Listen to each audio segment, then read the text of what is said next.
Hello Reddit. I need some advice from you guys.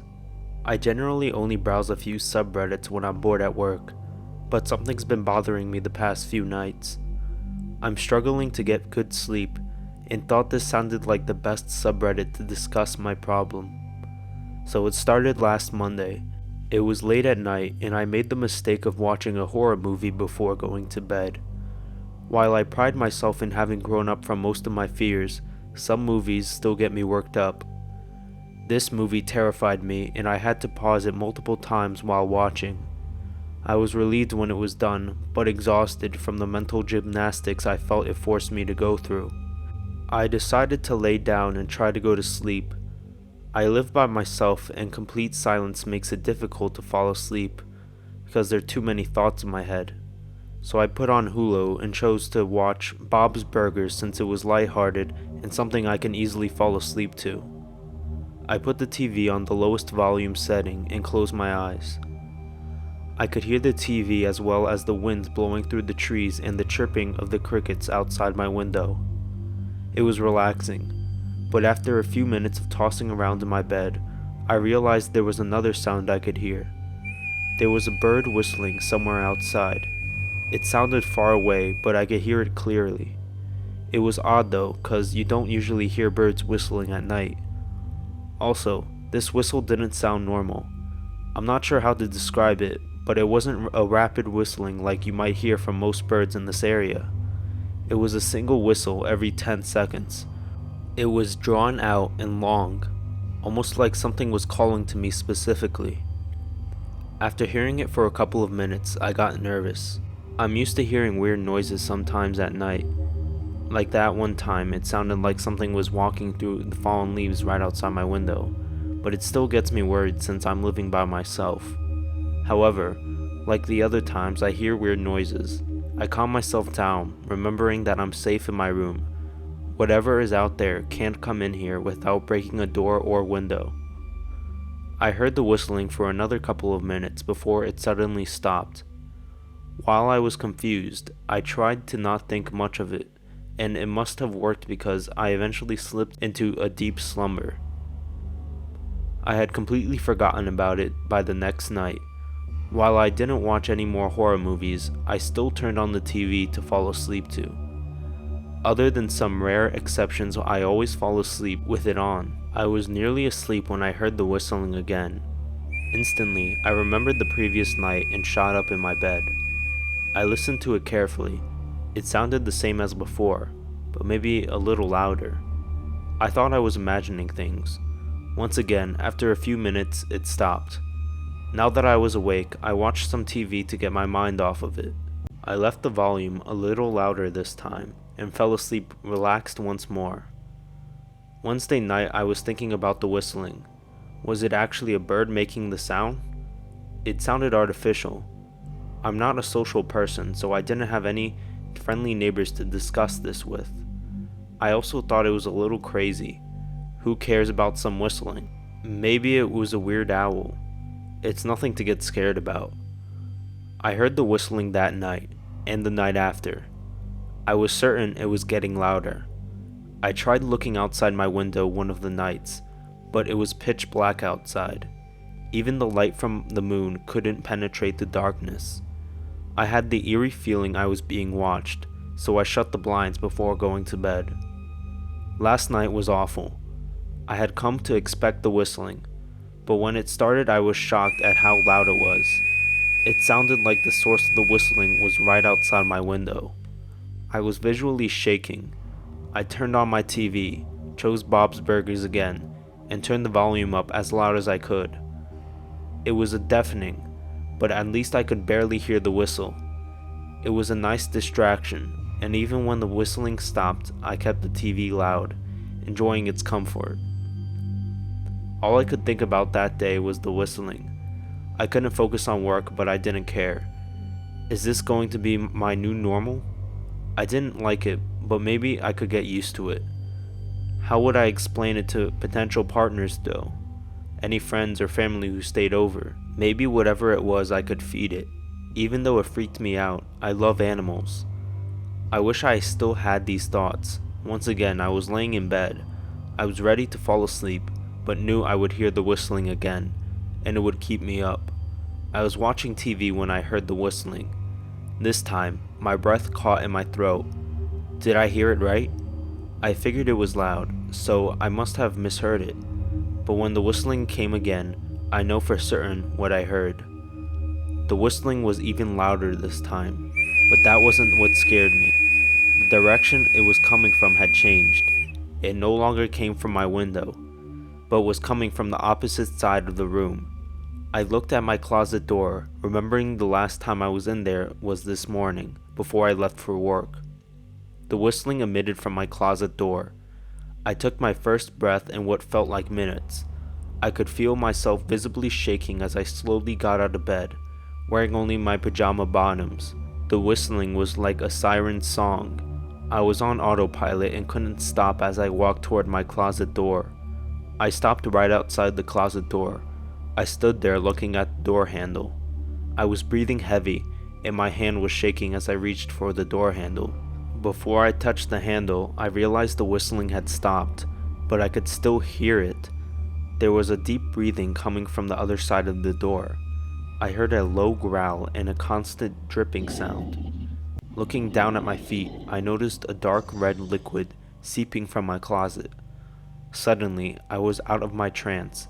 My fight or flight instincts kicked in, and choosing the latter, I ran out of my room. I ran outside and jumped into my car, turning it on and driving away without even locking my front door. So here I am now at the parking lot of a local Walmart. It's pretty empty, but full of light and a good distance away from my house. I don't want to leave my car because I'm only in my pajama bottoms and feel naked without my shirt or shoes. What should I do? Am I overreacting? I feel like I must be imagining things, or maybe in a really long nightmare. Either way, I don't want to go home, but I can't stay in the parking lot for the rest of my life.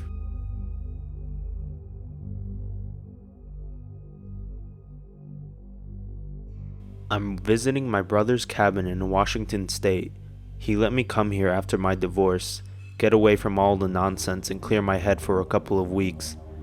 It's beautiful out here. The quaint little hut exactly what I had been expected. It's surrounded by dense forest and you have to take a long dirt road to reach it. It's wonderful. Before I arrived, my brother informed me that he had stocked the hut with groceries enough to last a month if I decided I wanted to stay that long. He was leaving it up to me, knowing what hell my breakup had been.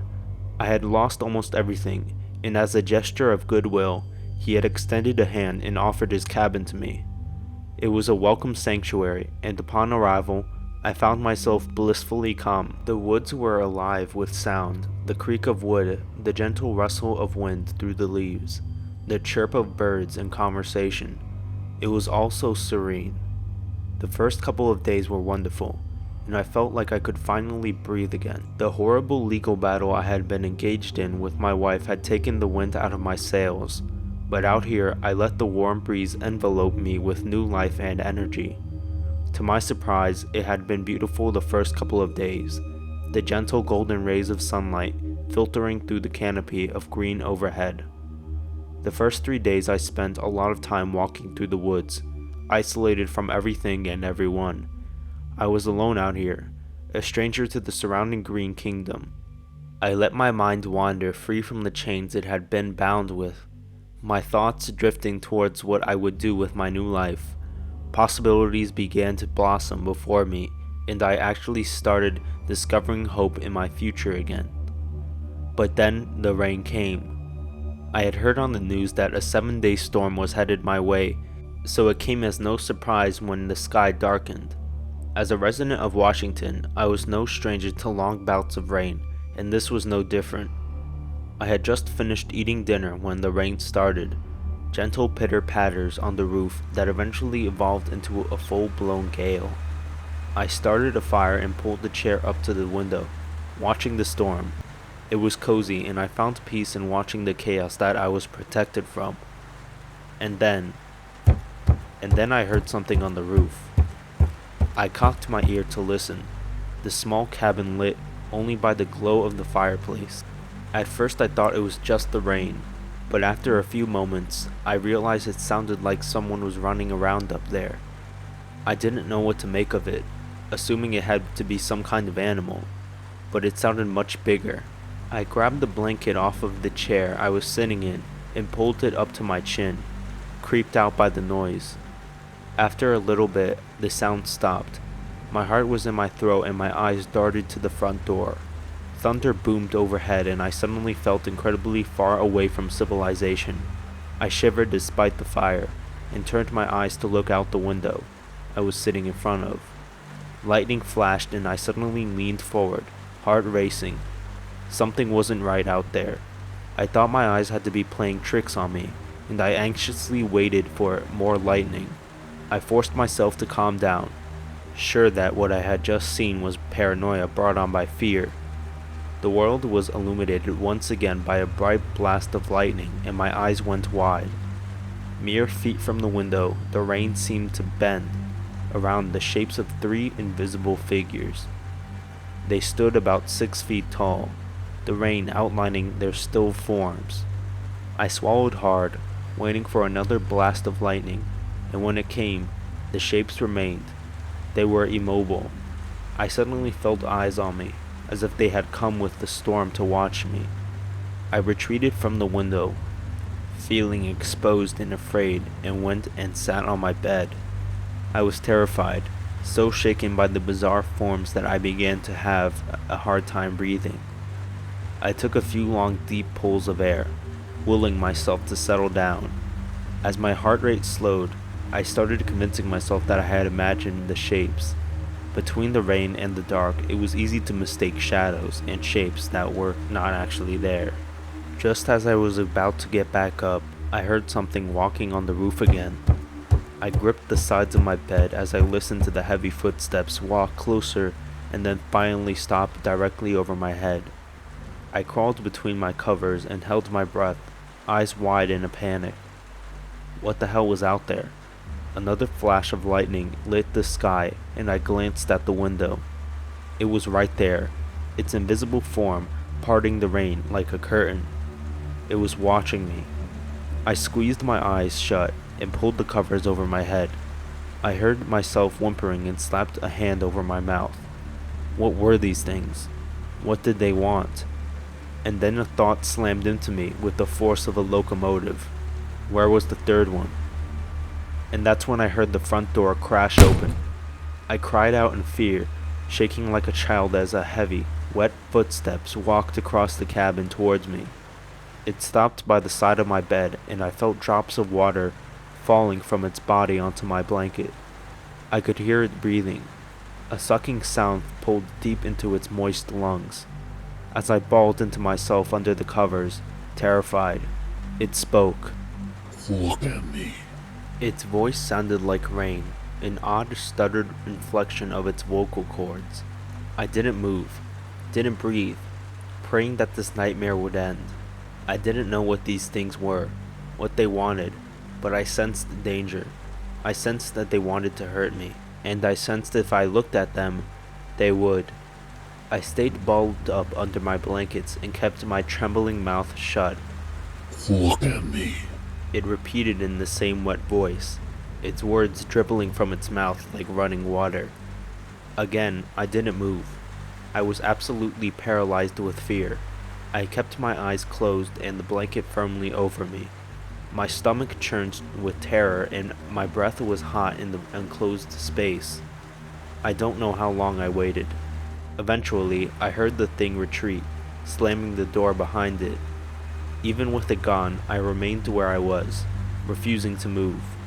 I listened to the rain crash down above me, the relentless storm never ceasing in its violence. I don't know if I fell asleep or passed out, but the next thing I remember was opening my eyes to dim gray light. I hesitantly pulled the blanket from me and surveyed the cabin. The fire had died out, and the scene before me was still in the early morning light. The rain still thundered overhead as sheets of it were driven from the dark sky. I slowly got out of bed and went to the window. "Please," I muttered out. The 3 figures stared back at me, the rain outlining their still figures. I dropped to the floor, out of sight, a hand to my chest. I crawled over to the small kitchen and reached up to retrieve my cell phone. It wasn't there. I jumped to my feet, scouring the surface for where I knew I left it the previous night. It was gone, but a long, wet, dark smudge stained the wood, starting at the center and running to the edge. That thing had taken my phone. I was trapped. "What do you want from me?" I screamed. "What the fuck do you want from me?" The storm offered me no answer. "Leave me alone. Just leave me alone. Please," I whispered. It's been 3 weeks. The storm hasn't ceased. I don't know what's happened. Something is seriously wrong. The sky remains a dim gray. The day-night cycle stuck in some horrific limbo. I don't think I'm ever getting out of this cabin. I'm almost out of food, and I wonder how long I can last before starvation drives me outside these walls. They're still there, the endless rain painting their figures in the air. They watch, always they watch. When I hear one of them running across the roof, I sprint to my bed and bury myself under the covers. As soon as I do, another slams the front door open and comes to stand over me. It tells me to look at it, commands me to look at it. I can't. I won't. Something about its voice has begun to sound familiar. The more it speaks to me, the more I have begun to recognize it. It sounds like me. And last night, when one of them was standing over my bed, it said something different. It told me things that should have been different. It told me I was disappointed in the way my life had turned out. It told me I need to acknowledge my mistakes. It told me it was time to let another one of them try.